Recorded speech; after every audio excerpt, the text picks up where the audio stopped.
A insegurança, a comparação, o medo, esses sentimentos nós precisamos deixar para trás e vencê-los. Porque se você não vence o medo, você não vai ficar frustrado. Se você não vence a insegurança, ela te deixa frustrado. Se você não vence a comparação, ela te deixa frustrado. E a frustração faz com que a gente desista. A frustração faz você desistir, mas o Espírito Santo faz você avançar. Porque o Espírito Santo nos traz esperança. Amém? A esperança que está em Cristo Jesus. Então nós precisamos parar de culpar todo mundo. Para de culpar todo mundo e consiga entender que é a sua responsabilidade reagir, né?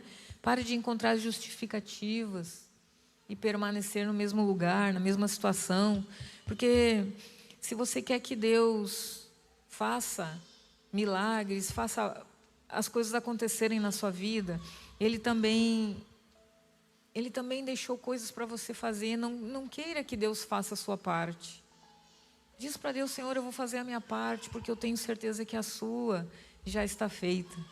Essa tem que ser a nossa oração.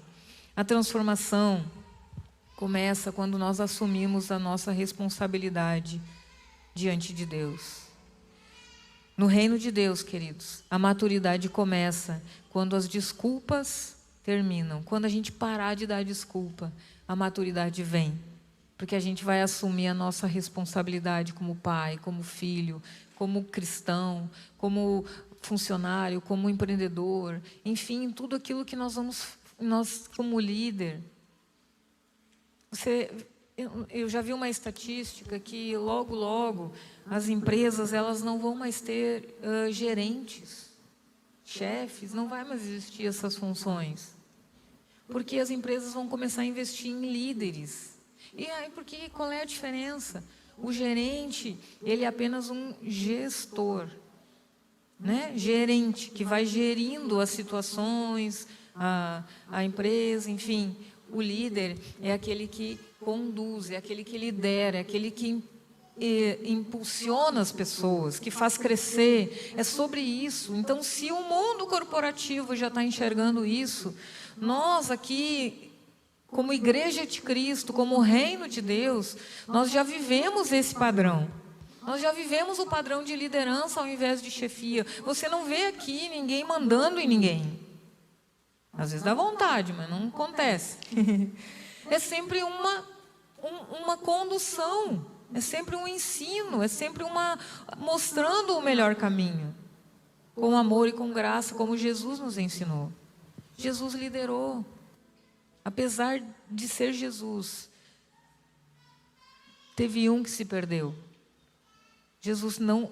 Se Jesus fosse o chefe, se Jesus fosse chefe, como ele já sabia que Judas ia trair, ele teria evitado para ter o sucesso, 100% de aprovação da sua chefia. Mas Jesus, aliás, o Espírito Santo, a graça faz isso. A graça nos deixa ter a livre escolha. A graça nos permite escolher Jesus todos os dias. Todos os dias nós precisamos escolher Jesus. Todos os dias precisamos renunciar ao pecado. Todos os dias precisamos assumir a responsabilidade dos nossos erros, das nossas limitações, das nossas fraquezas. E melhorar, e melhorar, e melhorar. E no outro dia melhorar de novo, e de novo, e de novo. É sobre escolher Jesus todos os dias. É sobre dizer não ao pecado todos os dias. E às vezes nós não estamos nem falando de pecado. Às vezes estamos falando de estagnação mesmo. Pessoal, espiritual, emocional. Pessoas que não saem daquele lugar de miséria, de vida, de reclamar. De achar que não vai acontecer nada. E que nasceu para sofrer, não sei. É um espírito do diabo, né? Que aprisiona as pessoas nesse lugar. Mas Jesus não quer que você fique nesse lugar. Ele quer que você saia e tenha, sim, a responsabilidade e o controle. A responsabilidade nos dá o controle daquilo que é nossa parte. Porque aquilo que nós não podemos fazer, o Espírito Santo vai fazer. Então saia desse lugar de vítima e se coloque num lugar responsável, onde você vai fazer aquilo que nós precisamos fazer, que é a nossa parte, que é a nossa responsabilidade. Amém, queridos? Feche os seus olhos aí. Qual área da sua vida você tem colocado a culpa em alguém, em outras pessoas ou em outras coisas, quando Deus está te chamando para assumir essa responsabilidade? Qual área? Pergunta aí para o Espírito Santo: Senhor, que área? Ou se você já sabe, coloca isso diante de Deus. Faz um jejum, faz um propósito, faz uma semana de oração, mas tenta começar algo novo, né? Uma semana diferente. Nós estamos no início da semana, uma semana que pode ser uma semana diferente, para que você chegue no domingo, né?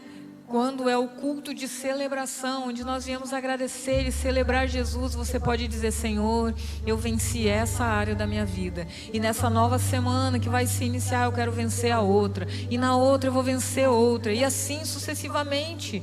Quando nós chegarmos lá no 31 de dezembro, você vai ter vencido várias coisas, porque você se posicionou. Mas enquanto que a gente for essa igreja que aceita tudo, que se adapta, que se amolda ao padrão do mundo, nós estamos fazendo concessões perigosas e colocando a responsabilidade no diabo, no governo, enquanto que é nossa responsabilidade fazer algo. Nós estamos aqui num tempo de frio, né? Aqui na nossa cidade tem muitas pessoas que precisam de ajuda, e às vezes a gente passa, né, vê alguém lá mal vestido, passando frio, a gente pensando: meu Deus, ninguém ajuda essa pessoa, o governo, a prefeitura não faz nada. Mas nós também não fazemos, quando nós podemos fazer como igreja, não como individual, mas como igreja, no coletivo. Como igreja nós temos um poder incrível nas mãos, de alcançar pessoas com amor, com graça, com comida, com cobertor, com abraço, com palavra. É sobre isso, queridos, é sobre entender as responsabilidades que nos cabem. Nós já entendemos que não precisamos viver atrás de bênção somente. Nós precisamos entender que precisamos nos livrar das nossas emoções ruins e também precisamos ser responsáveis. É uma caminhada. Nós estamos aqui no terceiro passo, para que a gente possa crescer, melhorar, melhorar e melhorar. Para a gente ser uma igreja forte, um crente maduro, que não se abala com um olhar de julgamento ou com um simples erro de alguém, de um líder, mas que a gente segue em frente, mesmo as pessoas errando, mesmo dando errado alguma coisa, nós estamos de pé. Nós não nos abatemos, porque estamos de pé, porque o Espírito Santo nos conduz ao alvo que é Jesus. É como diz a palavra: aperfeiçoando, avançando, amadurecendo. Esse é o desejo do meu coração para a sua vida. Enquanto que nós cantamos uma canção, você pede ao Espírito Santo para testificar algo aí no seu coração, para que Ele te mostre o que você precisa fazer, porque Ele vai mostrar. Amém?